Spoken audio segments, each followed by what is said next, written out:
이제 시간입니다. 개장 이후 한 10여 분 전 시장이 빠지다가 지금은 또 빠르게 올라옵니다.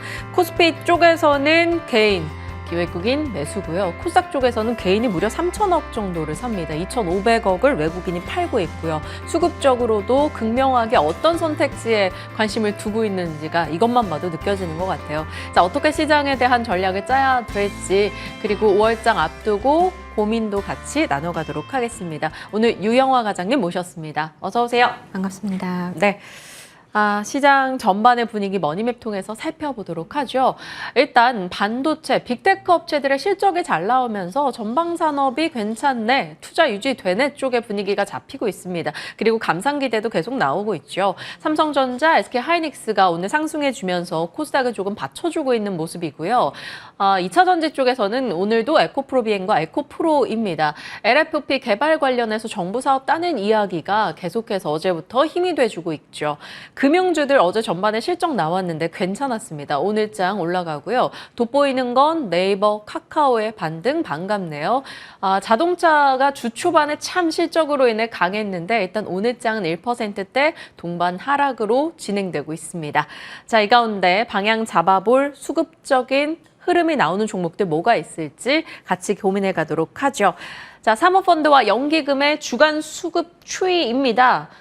노란색이 방산이네요. 방산 쪽 들어가 있고요. 전력기기 혹은 경기 민감주 쪽입니다. 이들이 다 공통점이 실적에 대한 기대가 높은 섹터라는 거죠? 네. 일단 작년에 주도를 했던 섹터이기도 한데, 작년에 주도를 했던 이제 그 모멘텀은 수주에 대한 모멘텀이었는데, 수주가 결국 이제 숫자로 이어지면서 올해 이제 1분기부터 어닝 서프라이즈 기록을 하고 있어요. 특히나 방산 같은 경우 어제 한화에어로스페이스와 LIG 넥스원의 실적 발표가 있었는데요. 두 회사 모두 빅 서프라이즈를 보여줬습니다. 방산은 사실은 그 수주 잔고가 명확하게 집계는 사실 안 됩니다. 왜냐면은 미사일 같은 것들은 또 일부 안 되는 부분들이 있기 때문에 이게 또 아무래도 정보 보안과 연관이 되어 있어서 그런데 이제 우리가 알고 있던 것보다 아마 이제 수주에 대한 단가, 그다음에 물량 이런 것들이 좀 긍정적이었던 것 같아요. 근데 이게 일회성 반짝 서프라이즈가 아니라 아마도 저는 이제 큰 금액의 수주 규모를 받았었기 때문에 이게 2분기, 3분기에도 계속 좀 긍정적인 실적을 낼 수 있는 쪽이라고 생각을 하고요.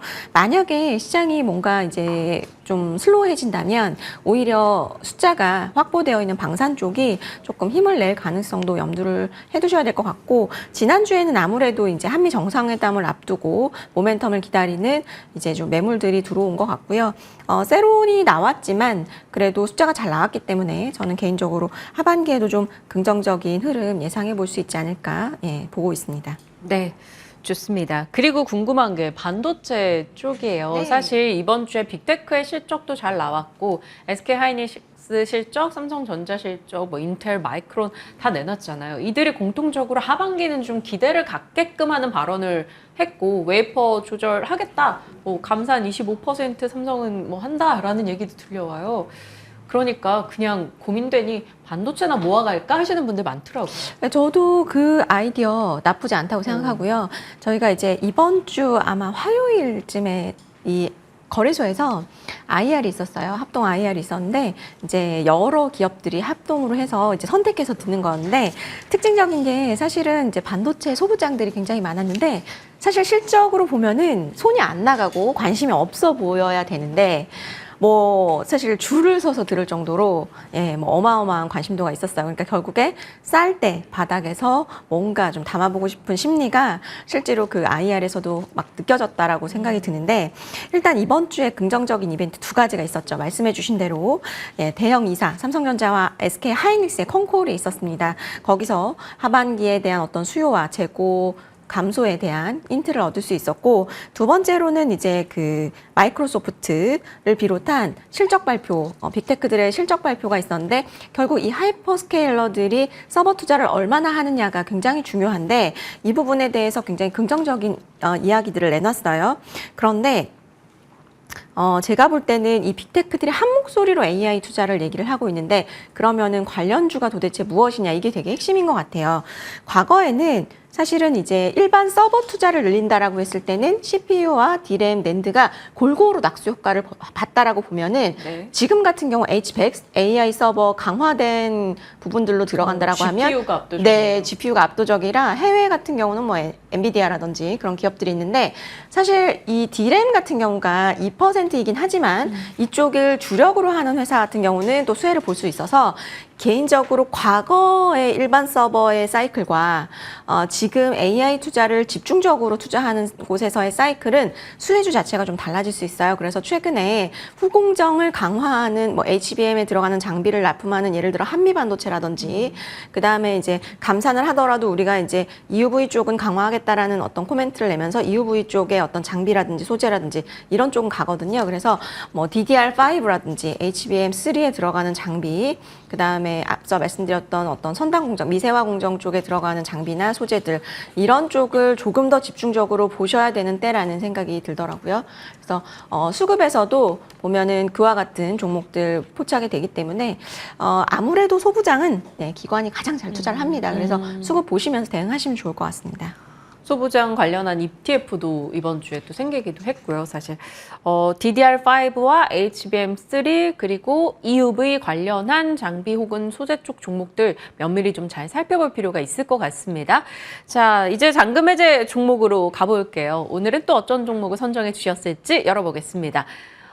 관심 많은 기업입니다. 덴티움, VBP 시행, 이제 시작이다. 포인트 가볼게요. 사실 작년에 VBP 얘기 처음 나왔을 때는 임플란트 악재 아니야? 이랬는데 결국에는 가격이 싸지고 결국 중국에서 엄청난 이들이 할 것이다라는 모멘텀이 지배하면서 올해 또 오스템 임플란트도 빈자리가 있으니 덴티움이 강하게 가더라고요. 맞아요. 그 5업 대왕이라고 네.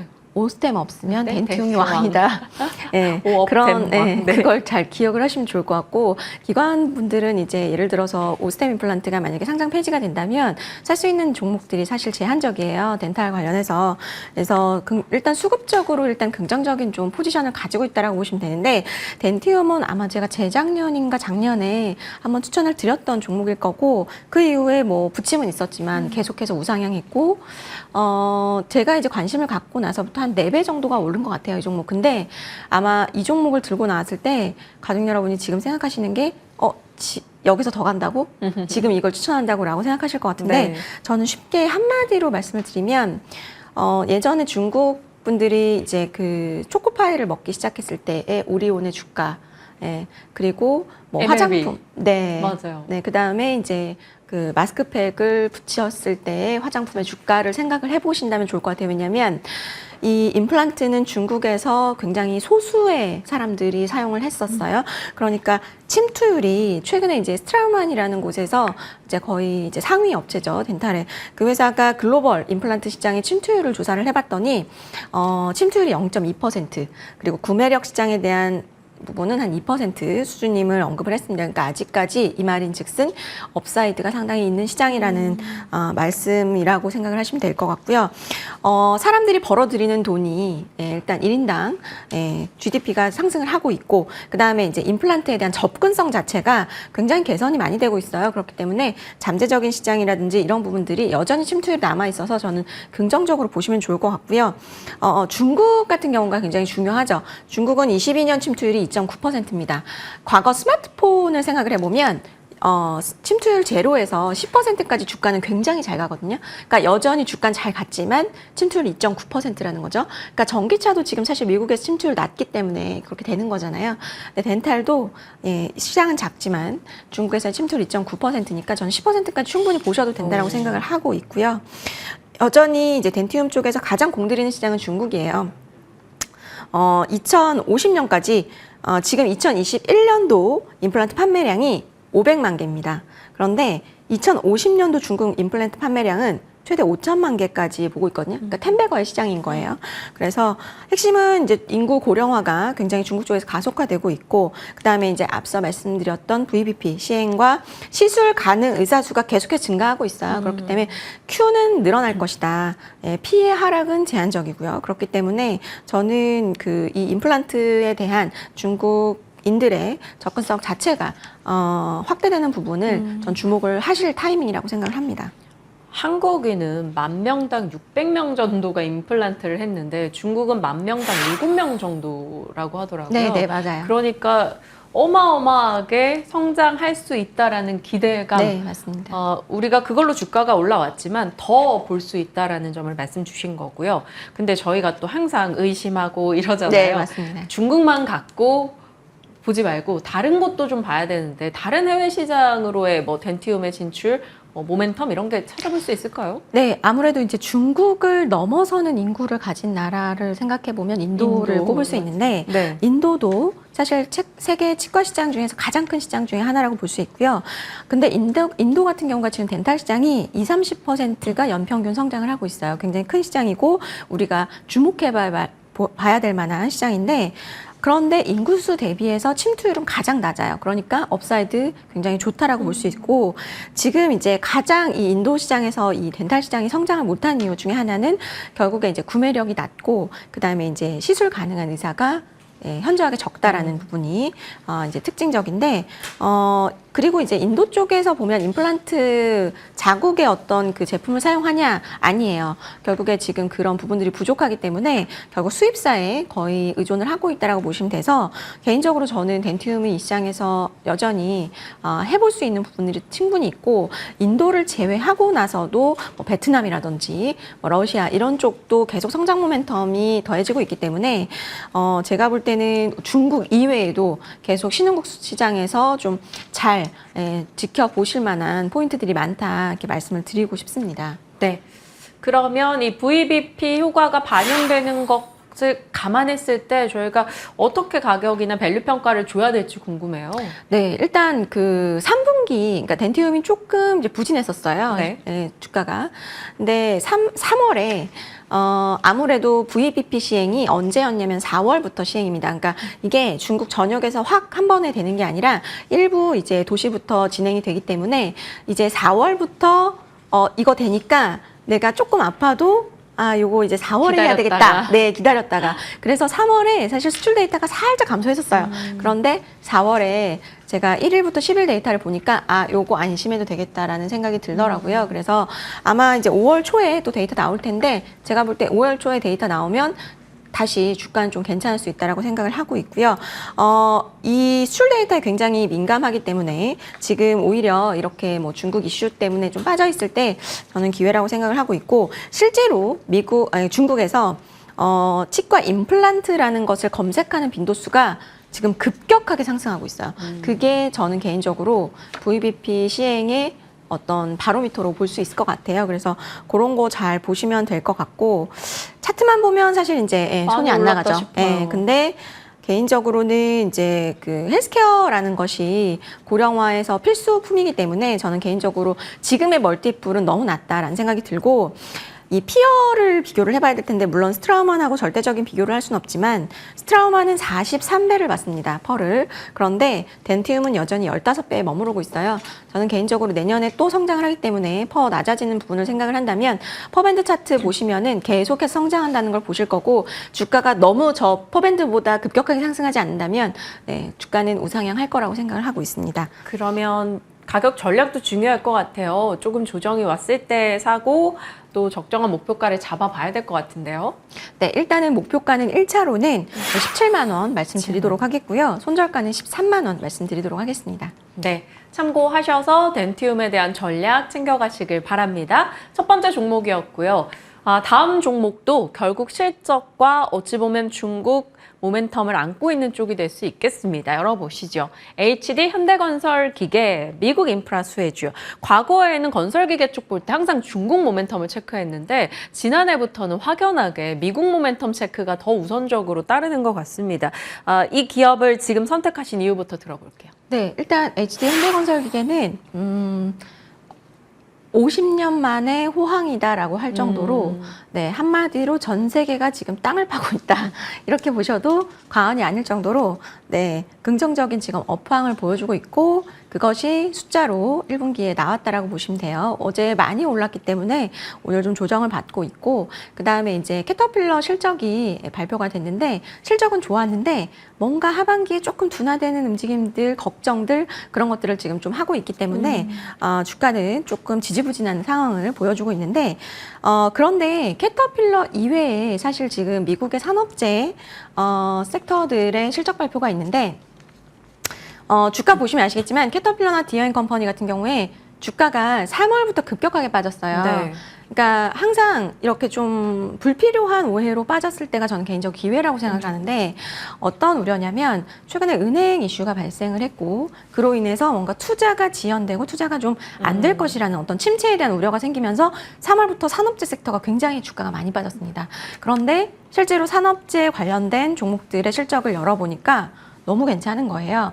그러니까 생각해보면 B2C, 그러니까 소비자들에게 판매를 하는 어떤 섹터들은 실제로 지금 실적이 그렇게 좋진 않거든요. 그런데 이거는 B2G라고 보시면 될 것 같아요. 미국이라든지 유럽이라든지 지금 정부에서 돈을 지출해서 인프라 투자를 하고 있고 그것이 숫자로 나오고 있기 때문에 너무 이 어떤 경기 침체에 대한 우려는 좀 기우가 아닌가라는 생각이 들고 있고, 실제로 지금 국내 건설사들 IR에서도 공통적으로 나온 얘기는 북미 쪽하고 중동 쪽 수요가 너무 좋습니다. 이거거든요. 그래서 인프라 쪽 특히나 좋고요. 그래서 하반기에도 저는 개인적으로 이런 좋은 실적은 이어갈 수 있다라는 생각이 들고 있고, 지금 1분기 현대건설 기계 1분기 실적을 뜯어보면 영업이익이 800억 나왔는데 이게 YOY로 70% 성장한 숫자예요. 그리고 여기 뜯어보면은 아까 말씀드렸듯이 북미 쪽 되게 좋았고요. 그다음에 신흥국이 되게 좋았어요. 그다음에 유럽도 좋았고요.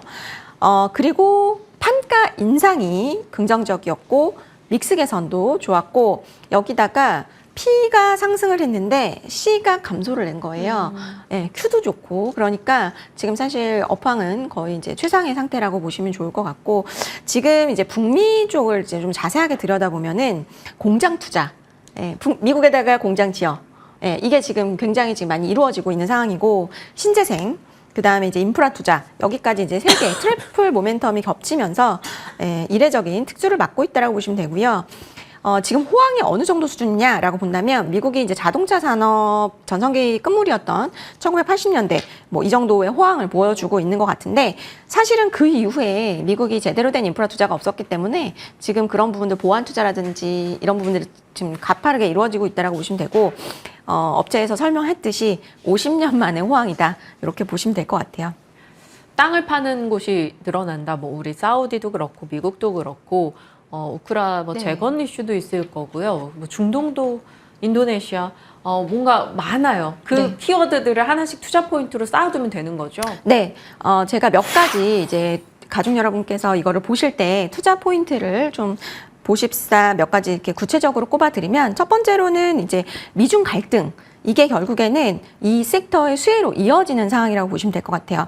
제조업이나 뭐 어떤 자원 조달 같은 부분들을 이제는 합쳐서 하는 게 아니라 얘가 하면 내가 가져가서 쓰고 이런 게 아니라 너도 하고 나도 하고, 이런 지금 어떤 중복 투자, 과잉 투자가 사실 이들 섹터에는 수혜로 이어지고 있다고 보시면 되고, 자, 두 번째로는 우리가 잘 알고 있는 러우 전쟁 영향으로 에너지 안보가 되고 있잖아요. 그게 사실 지나갔다라고 생각하지만 이 섹터는 여전히 지금 진행이 되고 있거든요. 이런 부분들이 인프라 투자로 자연스럽게 이어지고 있는 상황이라고 보시면 되고, 마지막으로는 유럽도 재건 수요로 회복 중이라고 보시면 좋을 것 같고요. 이제 중국이 이제 마지막 걱정인데 5년 동안 좀 판매가 많았었기 때문에 추가 수요는 제가 볼 때 좀 급격하게 이루어지는 건 좀 기대하기 어려울 것 같아요. 근데 현재 진행 중인 중국의 인프라 투자, 이런 부분들이 결국에는 이제 원자재 수요로 이어지게 될 것이고, 그것은 결국에 신흥국 쪽에 이 장비 수요로 이어질 수 있기 때문에 저는 중국도 여전히 간접 수혜는 있다 이렇게 볼 수 있을 것 같아요. 그래서 크게 4가지 포인트 정도를 가져가시면 될 것 같고, 계속해서 뉴스플로어나 실적 체크해 보시면서 대응하시면 좋을 것 같습니다. HD현대건설기계 오늘장은 2% 정도 빠지고 있는데 가격 설정해 주시죠. 네, 목표가는 75,000원 설정해 드리고요. 손절가는 61,000원 제시해 드리도록 하겠습니다. 네. 오늘 두 종목 실적이 기반이 되고 모멘텀들을 갖춘 업체들 올라와서 고민되는 시점에 딱 설정해서 얘기해 주셨습니다. 기억하면서 대응해 보도록 할게요. 오늘 유영화 과장과 함께했습니다. 고맙습니다. 감사합니다.